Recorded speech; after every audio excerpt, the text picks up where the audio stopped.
જમીન છે એ આપણા ગામના 5 જણાને રોજગારી આપશે. બાકી તો અમેરિકા જેવા દેશમાં ગાડીઓ હાંકવાના રોબોટ આવી ગયા છે, રોજગારી છીનવાઈ ગઈ છે. ઘરમાં કામ કરવા વાળો રોબોટ, નોકરી ક્યાં કરશો?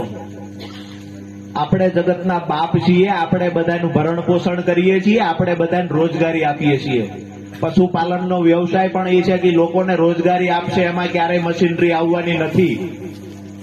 જો જમીન વિહોણા થઈ ગયા હશું, આજે સરકારની નિયત ખરાબ છે, એટલે આપણો 50 વીઘાનો ખેડૂત ખાતેદાર હોય તો દેવાદાર છે.